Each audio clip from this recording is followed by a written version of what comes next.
ॐ गङ्गणपतये नमः। गिरीशं गणेशं गले नीलवर्णं गवेन्द्राधिरूढं गुणातीतरूपं भवं भास्मरं भस्मनाभूषिताङ्गं भवानी कलत्रं भजे पंचवक्त्रं। नारायणं नमस्कृत्य नरं चैव नरोत्तमं देवीं सरस्वतीं व्यासं ततो जयमुदीरयेत्। सृष्टौ या सर्गरूपा जगद्मनविधौ पालनीया च रौद्री संहारे च अपि यस्य जगदीदम् अखिलं कीर्णं या पराख्या पश्यन्ति मध्यमाथो तदनु भगवती वैखरी वर्णरूपा शाश्मद्वाचं प्रसन्ना विधिहरिगिरीशाराधितालङ्करोतु।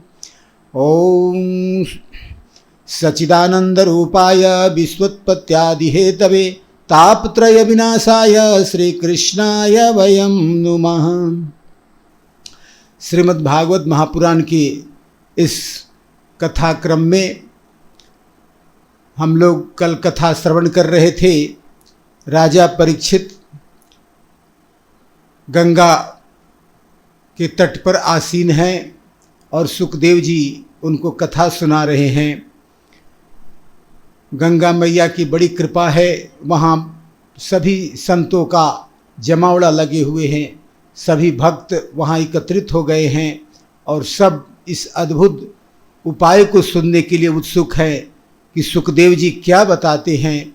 भागवत का जो कथा कहने जा रहे हैं, जो भागवत की कथा जो है मनुष्य के जन्म जन्म के पापों के नाश करने वाली है और अनेक प्रकार के विघ्नों का नाश करने वाली है, घर में मंगल लाने वाली है, घर में दुखों को दूर करने वाली है, गृहस्थों के घर में मंगल करने वाली है, संतों के हृदय में आनंद प्रदान करने वाली है। यह भुक्ति और मुक्ति दोनों प्रदान करने वाली कथा है। तो इस सुखदेव जी कहते हैं कि हे परीक्षित, यह जो कथा का मूल जो रहस्य है, भगवान जब इस धराधाम से को छोड़ करके जब जाने लगे तो उसमें दो भक्तों से उनकी मुलाकात हुई। एक उद्धव जी जिनको वे बहुत मानते थे और दूसरा मैत्रेय जी। उद्धव जी ने कहा कि भगवान आप इस धराधाम को छोड़कर जाना चाहते हैं तो फिर हम लोग बिना आपके कैसे रह पाएंगे, इसलिए ऐसा करते हैं कि हम लोग भी आपके साथ चलते हैं और इस धराधाम को विदा देते हैं। भगवान कहते हैं कि देखो मैं भी चला जाऊं और तुम लोग भी चले जाओ तो फिर अचानक से इस धराधाम पर भक्ति का लोप हो जाएगा, ज्ञान का लोप हो जाएगा और भक्ति और ज्ञान का जब लोप हो जाएगा तो फिर पृथ्वी पर बहुत बड़ा संकट आन पड़ेगा। इसलिए मेरा काम करने के लिए तुम लोग को यहाँ रहना होगा। उद्धव जी को कहा और मैत्रेय जी ने कहा, दोनों ने कहा कि आपके बगैर हम लोग जिंदा रहना ही नहीं चाहते। और क्योंकि जब तक आपका सानिध्य था भगवान, आप जब तक इस पृथ्वी पर थे तो हम लोग को बड़ा आनंद था। आज आप धराधाम से विदा ले रहे हैं तो फिर हम लोग कौन से आधार में हम लोग जिंदा रह पाएंगे। भगवान कहते हैं कि देखो इसी व्यवस्था को करने के लिए हमने तुम लोग को बुलाया है, क्योंकि मैं अपनी पूरी शक्ति भागवत में रख कर जा रहा हूँ और इस भागवत का तुम लोगों को प्रचार प्रसार करना है। भागवत जहाँ पर यह मेरा भागवत होगा, भागवत की कथा होगी, वहाँ पर किसी भी प्रकार का दुख क्लेश नहीं आएगा, पाप वहाँ टिक नहीं पाएगा, धर्म का वहाँ वास होगा, अधर्म का वहाँ वास नहीं होगा। क्योंकि जहाँ भागवत की कथा होगी, जहाँ भागवत की चर्चा होगी, वहाँ पर मैं स्वयं अदृश्य रूप में विद्यमान रहता हूँ और भक्तों की रक्षा करता हूँ और उन पर अद्भुत कृपा करता हूँ, उनकी पापों का नाश करता हूँ। इसलिए उद्धव जी और मैत्रेय जी, अभी आप लोगों को मैं भागवत रहस्य बतला रहा हूँ और इस भागवत रहस्य को अपने हृदय में धारण कीजिए और इस भागवत की कथा का प्रचार कीजिए, जिससे धरती पर जो है पुण्य जागृत रहेगा और सब सुख प्राप्त होंगे। इस प्रकार भगवान उद्धव जी और मैत्रेय जी दोनों को भागवत धर्म का उपदेश दिया है, भागवत के मूल रहस्यों को सिखाया है। कहा है कि देखो भागवत का जो मूल रहस्य क्या है। परीक्षित से कहते हैं सुखदेव जी कि भगवान ने जिस भागवत धर्म की स्थापना की थी, जिस भागवत के रहस्य को बतलाया था, आपको मैं वही रहस्य बतलाने जा रहा हूँ। क्योंकि भगवान ने कहा था कि इस रहस्य को जो अपने हृदय में धारण करेगा, इस कथा को जो आनंद पूर्वक अपने हृदय में उतार लेगा, उसको उस पर किसी भी प्रकार के माया का प्रभाव नहीं पड़ेगा, किसी भी प्रकार का दुख उस पर प्रभावी नहीं होगा, और उस संसार में सुखपूर्वक जीवन धारण करके और अंत में मुझी को प्राप्त हो जाएगा। तो इसलिए जो भगवान ने उद्धव जी को बताया था कि मैं इस भागवत में ज्ञान रूप में स्थित रहूंगा, मैं कहीं नहीं जाऊंगा, इस जो भी जब भी आप लोग भागवत की कथा कहना प्रारंभ करिएगा या भागवत की कथा सुनना शुरू कीजिएगा, उसी समय मैं आप लोगों के हृदय में आकर के, वक्ता और श्रोता दोनों के हृदय में आकर के बैठ जाऊंगा, और आपको यह अनुभूति होगी कि आपको धीरे धीरे बहुत ही आनंद आ रहा है। तो इस प्रकार से भागवत में ही मेरा निवास होगा। इसलिए आप लोग भागवत के कथा में हमेशा आनंद लेते रहिए। और भागवत का रहस्य बतलाया तो सुखदेव जी कहते हैं कि हे परीक्षित, अब तुम सावधान होकर के इस भागवत कथा के रहस्य को, इस भागवत कथा को अपने हृदय में धारण करो। कहते हैं कि सृष्टि के क्रम को बताते हैं ब्रह्मा जी। यह जो ब्रह्मा जी ने जो इस सृष्टि का विस्तार किया, भगवान विष्णु ने इसका पालन किया और शंकर भगवान इसका संहार करते हैं। जब बहुत अधिक बढ़ जाता है पाप पृथ्वी पर, तो पृथ्वी का फिर संतुलन कायम करने के लिए शंकर भगवान इसका संहार करते हैं। तो कहते हैं कि जब ब्रह्मा जी सृष्टि करने के लिए उद्यत हुए, तो उन्होंने स्वयंभू मनु से कहा कि आप जो है सृष्टि करो। स्वयंभू मनु सृष्टि करने में लग गए, ब्रह्मा जी सृष्टि करने में लग गए। उस समय कर्दम ऋषि को भी इस आदेश हुआ कि आप भी सृष्टि क्रम में लग जाओ। कर्दम ऋषि अद्भुत तपस्वी हैं, वे अद्भुत तपस्या के तेज से लगे रहते हैं, तप में लगे रहते हैं। तो स्वयंभू मनु ने सोचा कि पृथ्वी तो रसातल में चली गई है, तो फिर पृथ्वी जब तक नहीं होगी तो सृष्टि कैसे होगी। तब उन्होंने भगवान विष्णु की आराधना की, भगवान प्रसन्न हुए और प्रसन्न होकर के भगवान ने वाराह रूप धारण करके पृथ्वी को जो रसातल में चली गई थी वहाँ से उठा कर ला करके जल के ऊपर स्थापित किया, और तब जा कर के पृथ्वी पुनः प्रकट हुई। और तब वहाँ पर कर्दम आदि जो ऋषि है तपस्या कर रहे हैं, और उस समय कर्दम जी को आदेश हुआ कि तुम प्रजा उत्पन्न करो। तो उन्होंने कहा कि प्रजा के लिए तो विवाह करना होगा, और विवाह मैं उसी से करूँगा जो योग्य कन्या मुझे प्राप्त हो। तो भगवान ने उनके हृदय में आकाशवाणी के रूप में उनको हृदय में कहा कि आपके पास स्वयंभू मनु अपनी कन्या को लेकर के आएंगे, और आप उनकी कन्या से विवाह करना, क्योंकि वह कन्या सर्वतोभावेन योग्य है, उससे तुम्हारी वंश परंपरा बढ़ेगी और उससे संसार में तुम्हारी बड़ी कीर्ति होगी, और यहाँ तक कि मैं तुम्हारे पुत्र के रूप में अवतार लूँगा।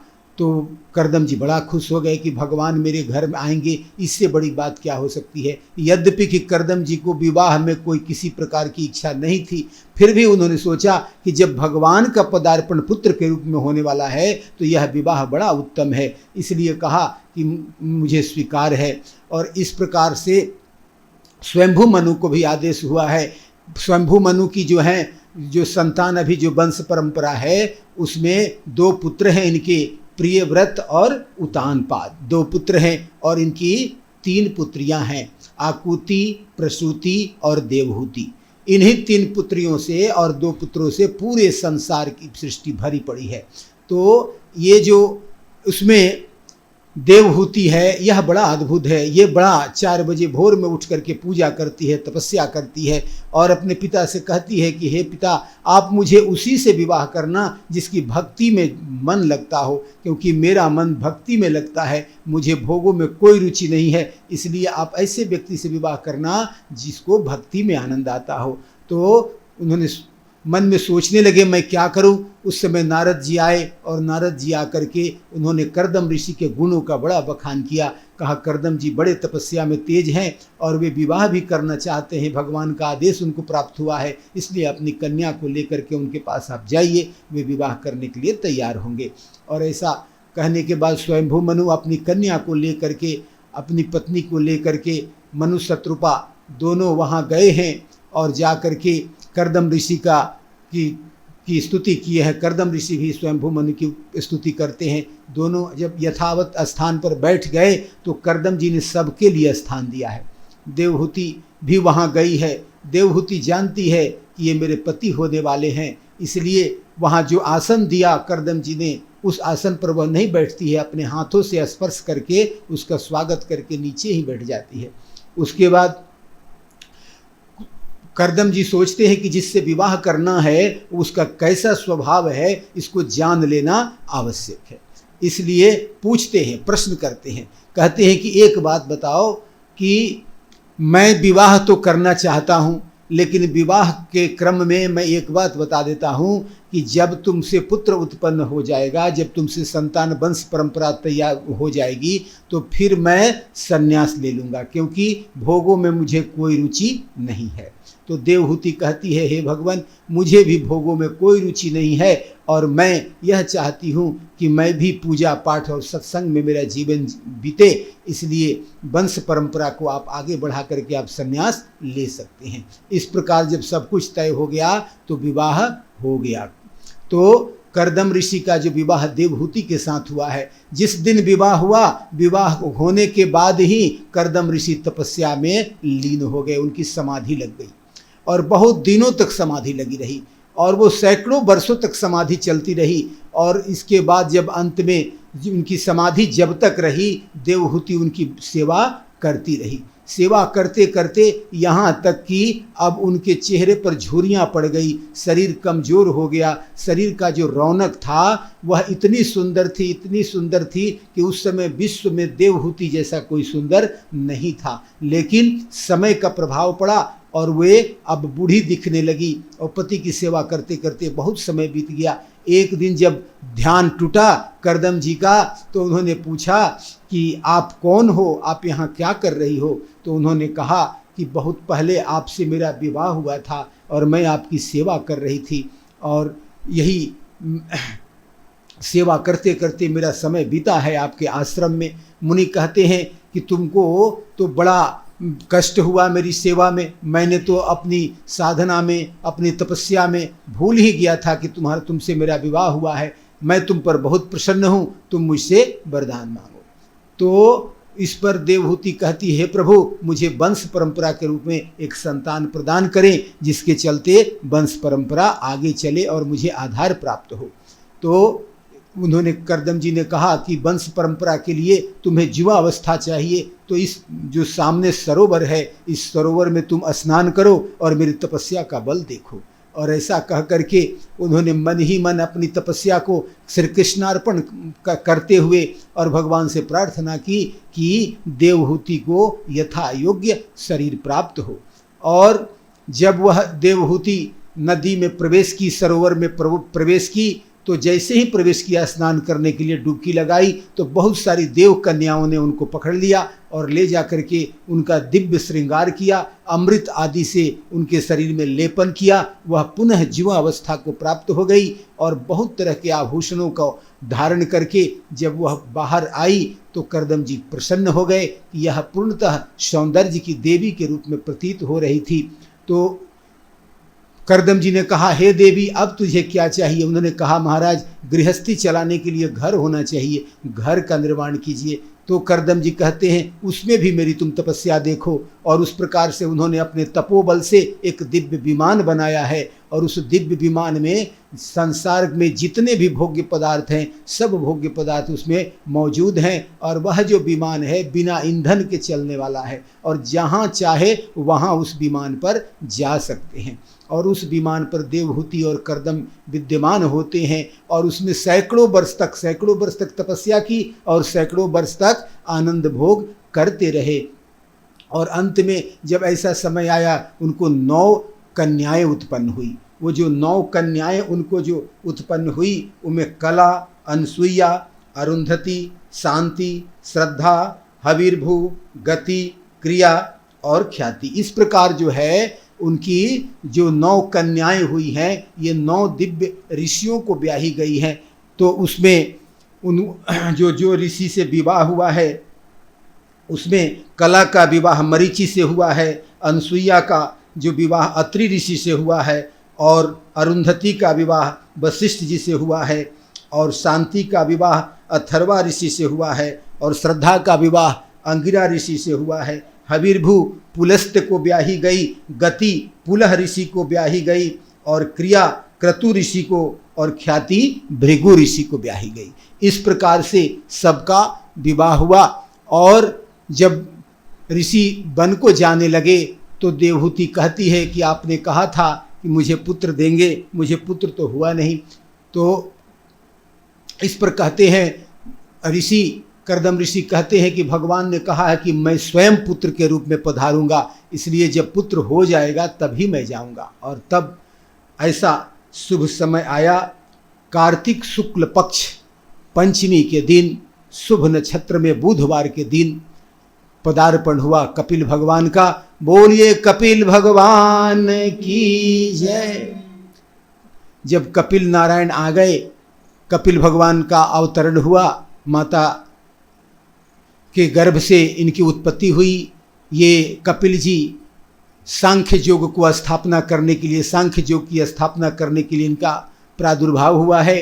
कपिल जी जन्म जब ले लिए तो उनसे मिलने के लिए उनके पिता आए और एकांत में जाकर के हाथ जोड़ करके कहा, हे प्रभु, मैं जानता हूँ कि आप कपिल मुनि हैं, आप नारायण हो, आप ज्ञान देने आए हो, इसलिए मेरे लिए क्या आदेश है। मैं तो वन जाना चाहता था, लेकिन अब जाने को मन नहीं होता, क्योंकि जिसके घर में भगवान ही आए हो वह वन में अब क्यों जाए, इसलिए मैं अब आपके साथ ही रहना चाहता हूँ। भगवान ने कहा कि देखो, मेरे साथ रहने का कोई फायदा नहीं है, मुझको हृदय में बैठा लो तब फायदा है। क्योंकि साथ रहने से, साथ रहने वाला भगवान के साथ में बहुत सारे लोग रहते थे, उसमें लोग कोई पाप भी करता था और कोई धर्म भी करता था। महाभारत काल में भी कृष्ण का जब अवतरण हुआ है तो भगवान कृष्ण के साथ बहुत सारे लोग थे, उसमें ऐसे ऐसे लोग भी थे कि भगवान से ही दुश्मनी रखते थे, भगवान से ही बैर रखते थे, भगवान से ही द्वेष रखते थे। तो भगवान के साथ रहने का भी कोई फायदा नहीं हुआ। कहा कि भगवान के देखो, तुमको मेरे साथ रहने का फायदा नहीं है। फायदा कब होगा? जब तुम मुझे अपने हृदय में पधराओगे, क्योंकि मैं ज्ञान स्वरूपा हूँ। और जब ज्ञान रूप में अपने हृदय में वास करोगे, मेरा चिंतन करोगे, मेरे आदेश को मानोगे, मेरे संकल्प को मानोगे, मेरे धर्मशास्त्र के निर्णय को स्वीकार करोगे, तब जाकर के तुम्हारा कल्याण होगा। इसलिए तुमको दर्शन हो गया और मैं तुझे आशीर्वाद देता हूँ, तुम मेरे इस छवि को हृदय में धारण करो और तुम जहाँ जाना चाहे जा कर के तपस्या में लग जाओ। और मैं तुझे आश्वासन देता हूँ कि मैं तुम्हारे हृदय में हमेशा विद्यमान रहूँगा। और तुम्हारे जो आपकी जो पत्नी है और मेरी माता हैं, उनकी देखभाल मुझे छोड़ दीजिए, मैं भी उन्हें ज्ञान प्रदान कर दूंगा, जिससे उनको भी भोग से निवृत्ति हो जाएगी और वे कल्याण को प्राप्त हो जाएंगी। इस प्रकार से भगवान कहकर चले गए। तब कपिल जी के पास माता आई और माता ने कहा कि आपके जन्म के पहले आपके पिताजी ने बताया था कि आप ज्ञानावतार हो, आप ही नारायण हो, और आप नारायण के साथ मैं रहती हूँ, नारायण मेरा पुत्र है, फिर भी मेरे मन का जो स्थिति है वह ठीक नहीं है। मेरा मन जो है वह कभी दुखी होता है, कभी सुखी होता है, कभी मैं बहुत प्रसन्नचित्त हो जाती हूँ तो कभी मन मेरा बड़ा बड़ा दुखी हो जाता है। आपके पिताजी की याद आ जाती है, कभी संसार के कुछ लोगों की याद आ जाती है, कुछ वैभव भोग पदार्थ की याद आ जाती है, कभी कई प्रकार के दुख मन में हावी हो जाते हैं, तो मेरा मन एक जैसा नहीं रहता। इसलिए कृपया करके मुझे यह बताइए कि मेरा मन, मेरा चित्त और कैसे एक समान स्थिर रहे, मेरे मन को कैसे आनंद आए। मेरा मन कभी दुखी होता है, कभी सुखी होता है, तो कैसे यह स्थिर हो जाए, कैसे सुख प्राप्त हो जाए, यह आप बताइए। कपिल जी हंसने लगते हैं, कहते हैं माता, मैं इसीलिए आया हूँ, मैं यही बताने के लिए मेरा अवतार हुआ है कि संसार में व्यक्ति को किस प्रकार, किस ज्ञान को धारण करके रहना चाहिए। क्योंकि जो सांख्य योग को धारण करता है, जो ज्ञान योग्य को अपने हृदय में वास कराता है, जिसके हृदय में ज्ञान रहता है वह कभी दुखी नहीं होता। ज्ञान के अभाव में ही व्यक्ति दुखी होता है, पाप कर्म करता है और बहुत तरह के भोगों में आसक्त होकर के अपने आप को पूरी तरह से पतन करा देता है। तो कहते हैं कि हे माता, एक बात तुम जान लो कि एक ही चाबी होती है जिससे ताला खुलता है और उसी चाबी से ताला बंद भी होता है। चाबी एक ही है, एक ही चाबी से ताला खुलता भी है और ताला बंद भी होता है। तो यह उसका जो एक ही चाबी मन है। मन से व्यक्ति, जब मन को व्यक्ति समझ जाता है, मन को वशीभूत कर लेता है, तो इससे ताला खुल जाता है, बंधन खुल जाता है। संसार का बंधन खुलने वाला, यह खोलने वाला मन हो जाता है। और यह जो मन जब संसार में लग जाता है तो ताला बंद हो जाता है, अर्थात संसार में बंध जाता है। अर्थात हे माता, मन ही को मैं सबसे महत्वपूर्ण मानता हूँ, जो यह मन बांधने वाला भी है और तारने वाला भी है। अब सवाल यह है कि इस मन से ताला को कोई खोलता है या ताला को कोई बंद करता है। तो जब ताला खोलने और बंद करने का क्या तात्पर्य है? माता पूछती है, पुत्र यह बताओ कि यह ताला खोलने और बंद करने का क्या रहस्य है? यह मन रूपी जो ताला है, यह चाबी है, तो इसको कब बंद होता है और कब खुलता है? तब कपिल कहते हैं कि हे माता, यह बात तुम जान लो कि मन को जब भगवान में लगाओगी, भगवान का चिंतन में लगाओगी, साधुओं का संग करोगी, और जब साधुओं का संग करोगी तो तुम्हारा कल्याण हो जाएगा। जब तक तुम्हें सत्संगति मिलती रहेगी तभी तक कल्याण है।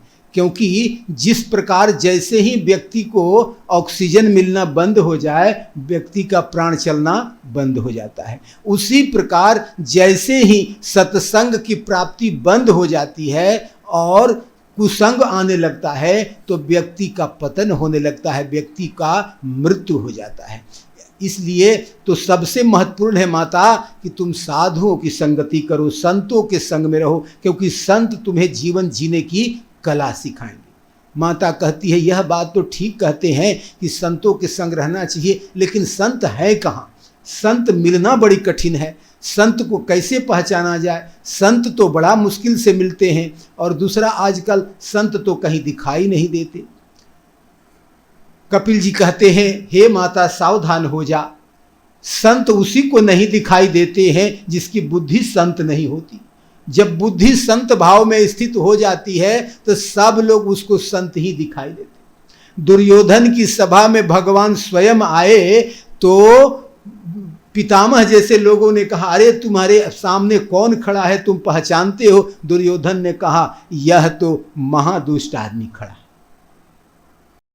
दुर्योधन बांधने चला, उनको शत्रु मान लिया और उनको संत नहीं दिखाई दिया, और युधिष्ठिर को संत दिखाई पड़ता है। जो कोई सामने दिखता है दुर्योधन, युधिष्ठिर को तो दुर्योधन में भी संत दिखाई पड़ता है, क्योंकि बार बार वह दुर्योधन के पक्ष की बात करते हैं कि दुर्योधन भाई है, वह सज्जन है, उसमें कोई बुराई नहीं देखती। माता, जिस चीज पर तुम्हारी नजर रहेगी वही सब जगह दिखेगा। यदि मन तुम्हारा शुद्ध होगा, मन में जब भक्ति होगी तो तुम्हें चारों तरफ संत नजर आएंगे, और जब मन अशुद्ध हो जाएगा तो सारी दुनिया तुमको चोर नजर आएगी, क्योंकि सब खेल मन का ही है। इसलिए हे माता, प्रयत्न करके जीवन में यह संकल्प ले लेना चाहिए कि मैं नित्य प्रतिदिन कुछ न कुछ सत्संग करूंगा, चाहे धर्म ग्रंथों को पढ़ करके, चाहे साधु संगति करके, या विद्वानों का सानिध्य प्राप्त करके। क्योंकि जब संत कृपा करते हैं तो सब मिल जाता है माता, भोग भी मिलता है, मुक्ति भी मिलती है, और मन निर्मल हो जाता है। और जब तक संत नहीं मिलते माता, मन निर्मल नहीं होता।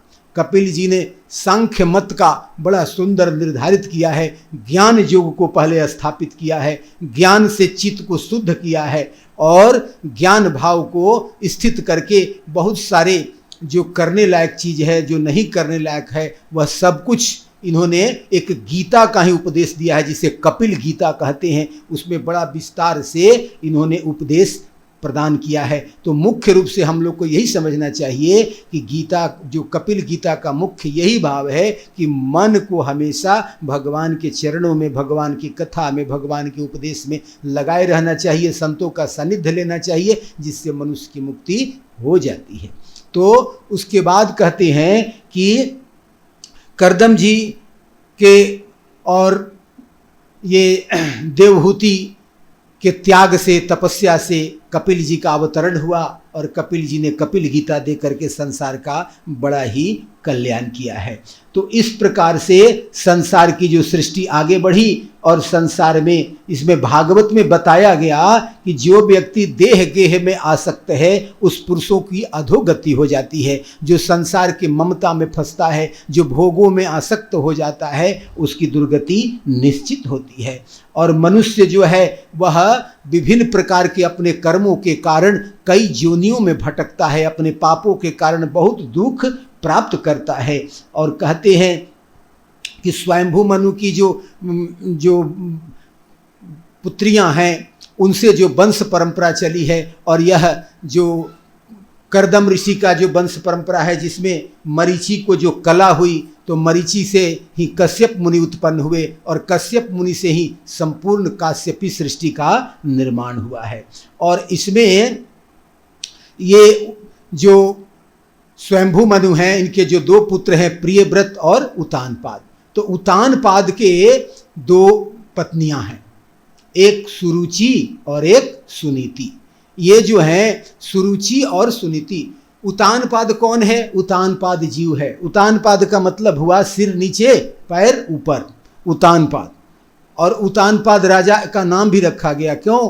क्योंकि यह जीव है। जीव रूपी उतानपाद सुरुचि में फंस जाता है, रुचि में फंस जाता है, मोह माया में। उसकी दो पत्नियां हैं, एक सुरुचि और एक सुनीति। वह सुरुचि के तो बात मानता है, सुनीति को की बात नहीं मानता, क्योंकि सुरुचि जो है वह भोग की बात करती है और सुनीति जो है धर्म की बात करती है। तो वह धर्म की बात नहीं मानता, इसलिए राजा जो है सुरुचि के महल में रहता है, सुनीति को अलग रख दिया है। सुनीति से भी एक बेटा है और जिसका नाम है ध्रुव, और सुरुचि से भी एक बेटा है और उसका नाम है उत्तम।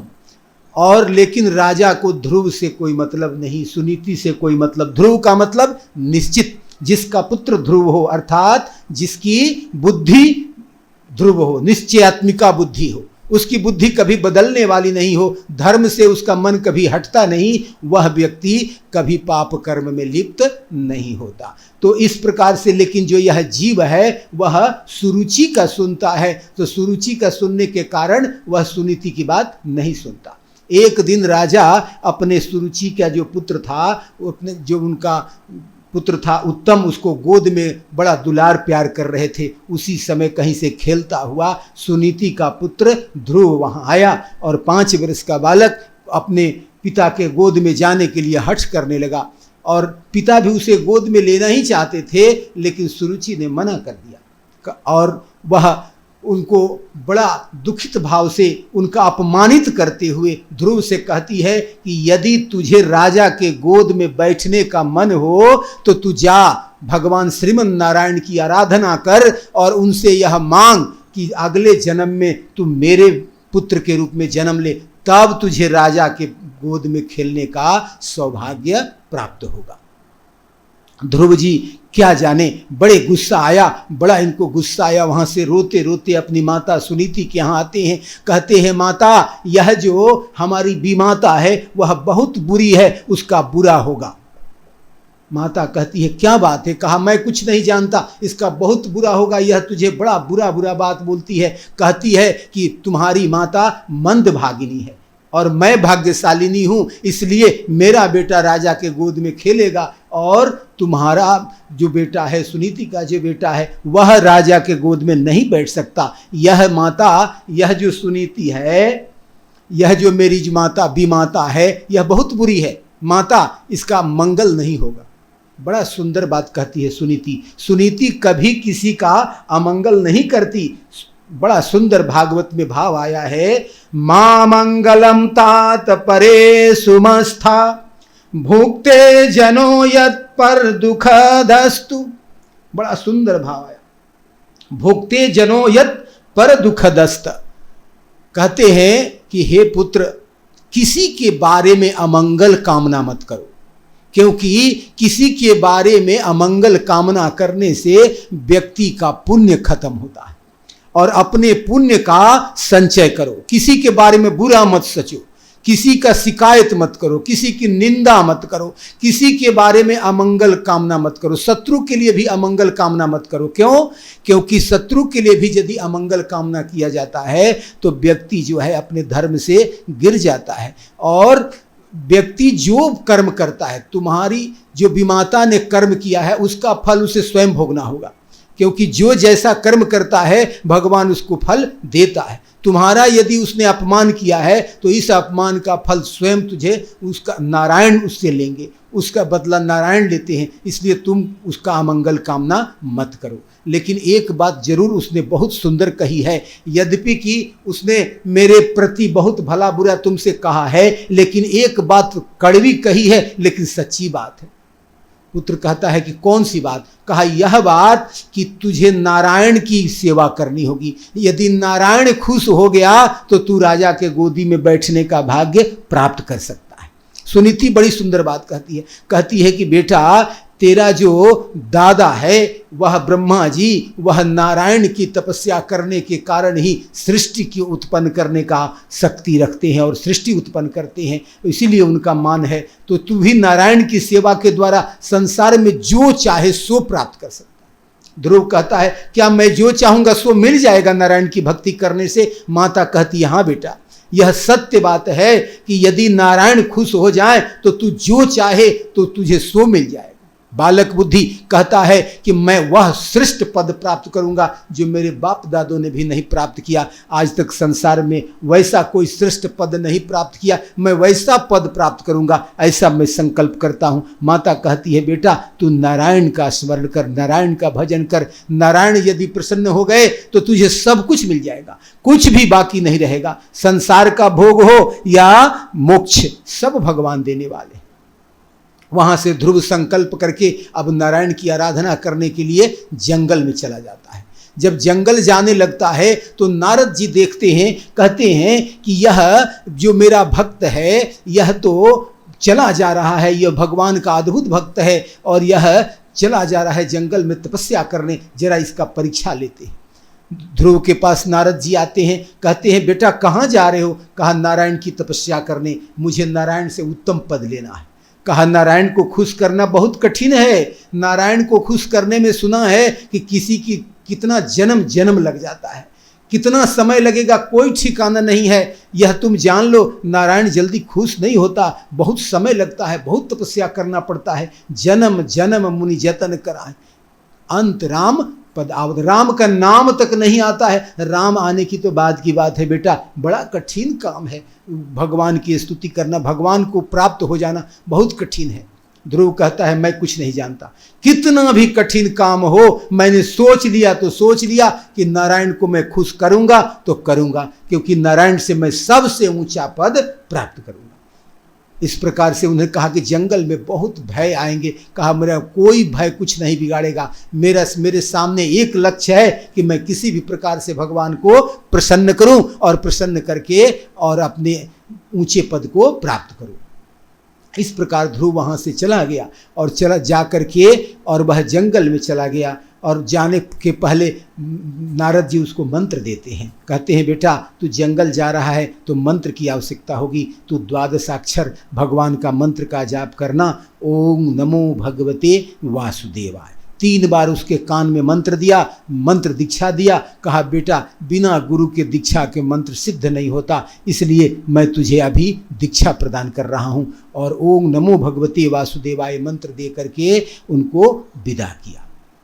और ध्रुव जी जब जंगल में गए और कई भयानक दृश्य आए, लेकिन उनका लक्ष्य तो भगवान थे। और नारायण नारायण नारायण करते करते ओम नमो भगवते वासुदेवाय, ओम नमो भगवते वासुदेवाय करते करते वे तपस्या में लीन होने लगे। वहाँ जो मधुबन की जो छटा है वह अद्भुत होने लगी। तपस्या से पूरी धरती कांप उठी, क्योंकि 5 वर्ष के शुद्ध हृदय बालक में उसके मन में न कुछ भी नहीं है, न काम भाव है, न बैर भाव है, न संताप है। वह तो केवल भगवान को खुश करने में दिन रात निरंतर ओम नमो भगवते वासुदेवाय, ओम नमो भगवते वासुदेवाय निरंतर जप करते जा रहे हैं ध्रुव। और अंत में नारद जी जब वहाँ से घूमते घूमते राज्य में आए तो उतानपाद बड़ी दुखी थे। उतानपाद ने कहा कि मैंने अपने बेटा को गोद में नहीं बैठाया, मेरा बेटा पता नहीं कहाँ जंगल में रुष्ट होकर चला गया, और अब मुझे किसी भोग में इच्छा नहीं होती। और उनको विरक्ति हो गई। जिस सुनीति ने जिस अहंकार से अपमान किया था, उस सुनीति का भी सुख चला गया, सुरुचि का भी सुख चला गया। क्यों सुरुचि का सुख चला गया? क्योंकि राजा जो है वह राज्य कार्यों से विमुख उत्साह हो गए और उन्हें अब कोई भी भोग नहीं सुहाता। अब केवल अपने पुत्र का चिंतन करते हैं कि मेरा बेटा किस हालत में होगा, मैंने उसका बड़ा भारी अपमान किया है। और बड़ा दुख में रहते थे, बड़ा सोचते रहते थे। नारद जी ने उन्हें आश्वासन दिया, तुम्हारा पुत्र बड़ा प्रतापी है, जब उधर से लौटेगा तो उसका कीर्ति दिग दिगंत तक फैल जाएगा। वह नारायण की स्तुति कर रहा है, वह तपस्या कर रहा है। नारद जी गुरु के रूप में जब भी उनको कोई संकट होता, ध्यान में आकर के उसकी रक्षा करते। और नारद जी जैसे गुरु जिसको मिल जाए वह भक्त भला क्यों न सफल हो। और ध्रुव की अडिग तपस्या अंत में भगवान स्वयं प्रकट हो गए।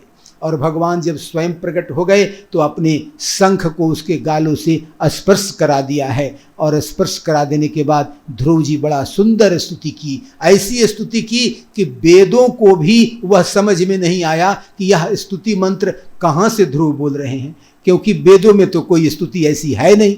तो भगवान का जो शंख का स्पर्श हुआ तो उनको स्तुति का ज्ञान हो गया, उनके मन में सब कुछ ज्ञान हो गया, वेद वेदांत से ऊपर का भी ज्ञान हो गया। और इस प्रकार भगवान की जब स्तुति की, भगवान बड़ी प्रसन्न हो गए। और बार बार भगवान पूछते, क्या मांगने आए हो बेटा, मांगो, क्या मांगने के लिए तपस्या किया था? ध्रुव कहते हैं, अब ध्रुव को कुछ भी याद नहीं। भगवान आ गए, भगवान दिखने लगे और भगवान को देखकर सब भुला गया, क्या मांगना था क्या नहीं मांगना था। अब कहा केवल अब यही एक ही बात याद आता था, नारद जी ने बड़ी कृपा की, नारद जी मंत्र नहीं देते तो भगवान नहीं मिलते। कहा भक्त का मिलना ही बड़ा अच्छी बात है। कहा भगवान आप मुझ पर यदि प्रसन्न हैं तो यही दे दीजिए कि हमेशा मुझे भक्तों का साथ मिलता रहे। भगवान हंसने लगे, ये मांगने तो तू नहीं आया था, कुछ और मांगना चाहता था। खैर तू मांगो या नहीं मांगो, मैं तो तुम्हारे अंदर छुपे हुए सूक्ष्म वासना को भी जानता हूं, तुम्हारे अंदर में क्या भाव है मैं सब जानता हूं। इसलिए मैं तुझे, तू पद के लिए चाहता है ना, तो जा मैं तुझे वह श्रेष्ठ पद देता हूं जिस पद पर आज तक कोई नहीं पहुंच पाया। उसको, उस पद के चारों तरफ सारे पुण्यात्मा, यहां तक कि सप्तर्षि गण भी वहां परिक्रमा करते हैं, नारद आदि ऋषि भी उसकी परिक्रमा करते हैं। वह दिव्य स्थान है, उसका कभी पतन नहीं होता। तू जा करके वो अविनाशी मेरे उस परम ध्रुव लोक में जाकर तू वास करो और उसी में तुम्हारा वास होगा। बेटा तू राजा के गोदी में बैठना चाहता था, इसका मतलब तुम्हारे मन में थोड़ी भोगेच्छा भी थी। भगवान भक्त के मन में, सूक्ष्म मन में भी बैठा हुआ जो कोई इच्छा होता है, जो कामना होता है, उसको भी पूरा करते हैं। कहते हैं एक बार तुझे राजा के गोदी में बैठने का शौक हुआ था, तो जा मैं तुझे ऐसा आशीर्वाद देता हूं कि तू 36,000 वर्ष तक राज्य करेगा और तू 36,000 वर्ष तक राजा होगा। यद्यपि कि तेरा जो भाई है वह बड़ा है, उत्तम, लेकिन उसको गद्दी नहीं मिलेगी। वह जंगल में जाएगा और जंगल में आग लग जाएगी, उसमें जल के मर जाएगा। तेरी बीमाता भी जंगल में जाएगी और उसी आग में जल करके वह भी मर जाएगी। तेरा शत्रु समाप्त और 36,000 वर्ष तक तू राज्य करेगा और तब उसके बाद तू ध्रुव लोक को प्राप्त करेगा। भगवान सब कुछ देते, भोग भी दिया, योग भी दिया, भक्ति भी दी और ध्रुव अचल लोक प्रदान किया। और इधर जैसे ही ध्रुव वहाँ से जब आने लगे तो चारों तरफ ये हल्ला हो गया कि ध्रुव जी का आगमन हो रहा है। और इस प्रकार राजा जो है अपनी सुनीति और सुरुचि और उत्तम पुत्र के साथ जा कर के उसका अगवानी करने गए। बैंड बाजे के साथ सारे लोग उसका अगवानी कर रहे हैं, क्योंकि आज सफल होकर के ध्रुव पधार रहे हैं। ध्रुव ने बड़ी तपस्या की है और तपस्या के बल पर से अपनी इच्छित वस्तु को प्राप्त करके आ रहे हैं और सब उनका अगवानी करते हैं। और जब वहाँ आए, अब ध्रुव जी जो थोड़ा दुखी हो गए। ध्रुव जी क्यों दुखी हो गए? परीक्षित पूछते हैं सुखदेव जी से कि महाराज ध्रुव जी क्यों दुखी हो गए? कहा दुखी इसलिए हो गए कि उन्होंने कहा कि मैं ठगा गया। भगवान आए तो भी मेरे बैर भावना को पहचान गए, और बैर भावना को पहचान गए तो कहा कि तुम्हारे भाई को राज्य नहीं मिलेगा, तुम्हारी विमाता जल मरेगी, तुम्हारा भाई जल मरेगा। यह सब बातें मुझे मिल गई। पहले कितना उनके प्रति विरोध था, जब भगवान मिल गए तो उनको बड़ा मोह होने लगा। ये तो हानि हो गई। मेरे मन में यह कौन सी वासना संसार की बैठ गई, जिसको भोगने के लिए मैंने मन में यह रख लिया, जिसके कारण भगवान आए तो उनसे मोक्ष नहीं मांगा। पता नहीं क्या क्या मांग कर मैं चला आया और उनका मन जो है बड़ा अशांत हो गया। जब वहाँ आए तो सब अगवानी करने आए, सबके गले लगे। जो राजा अपनी पत्नी के आगे गोद में नहीं लेना चाहता था, वही राजा अपने कंधे पर उठा करके ध्रुव को चारों तरफ नाचने लगे। आज मेरा राजा बेटा आया है। भगवान जिस पर कृपा करते हैं वह सबका प्यारा हो जाता है। विमाता भी शर्माते हुए सुरुचि हाथ जोड़ती है, बेटा मेरा अपराध क्षमा करना। वह माता के चरणों में प्रणाम करता है, नहीं नहीं माता, तू तो मेरी गुरु है, तुम उपदेश नहीं देती तो मुझे भगवान कहाँ मिलते, और तू मेरी माता ही है। भाई को भी गले लगाया और इस प्रकार से सब राजकाज में आए। और जब समय आया तो ध्रुव जी को ही राज्य मिला। उत्तम समय अनुसार वन में जाकर के विवाह के पहले ही जाकर गए तो वहाँ पर यक्षों ने उनको मार दिया। और इस प्रकार से उत्तम जब मर गए तो उनकी माता जो है सुरुचि भी जाकर के जंगल में आग में जल के मर गई। और जब ध्रुव को पता चला कि मेरे भाई को यक्षों ने मार दिया तो यक्षों से बड़ा भयंकर ध्रुव जी का युद्ध हुआ है। बहुत दिनों तक वह युद्ध चला है। उस युद्ध में बहुत यक्ष मारे गए हैं। अंत में स्वयंभू मनु आकर के समझौता कराते हैं, कुबेर जी आकर के उनको बहुत तरह के आशीर्वाद देते हैं। तो इस प्रकार 36,000 वर्ष तक ध्रुव जी ने तपस्या किया और सुख प्राप्त किया, राज्य भोगा और सब सुख प्राप्त किया। तो यह जो भागवत है, यह जो भागवत कथा है, इस भागवत कथा में भागवत का मतलब ही होता है भगवान का। भगवान का किसने भजन किया, भगवान को कैसे किसने आराधना किया, कौन कौन से भगवान के भक्त हुए, भगवान की उपासना का क्या विधि है, कैसे कैसे भक्तों ने क्या क्या उपदेश दिया, यही सब बातें भागवत में है। और अंत में जब ये कथा, कल हम लोग 10वें स्कंद में कथा श्रवण करेंगे, भगवान के कृष्ण रूप की भी कथा होगी, प्रहलाद की कथा होगी और बहुत सारे दिव्य भक्तों का आनंद कथा में होगी। अजामिल का कथा का श्रवण हम लोग करेंगे। और इस प्रकार से बहुत सारी कथाओं को श्रवण करके मन में नारायण के प्रति भक्ति का प्राकट्य होगा। और इसी प्रकार इसी कथा के ध्रुव जी को मन में बैठाते हुए ओम नमो भगवते वासुदेवाय मंत्र का निरंतर जप करते हुए मन को प्रसन्न रखना चाहिए। और मैं भगवान से प्रार्थना करता हूँ कि यह ध्रुव चरित्र जो अपने हृदय में धारण करे, भगवान के इस मंत्र को ओम नमो भगवते वासुदेवाय का स्मरण करते रहे, उसके सभी दुख दूर हो और शुभ सुख को प्राप्त हो। सर्वे भवन्तु सुखिनः, सर्वे सन्तु निरामयाः, सर्वे भद्राणि पश्यन्तु, माँ कश्चित् दुःख भाग् भवेत्। ओम शांति शांति शांति।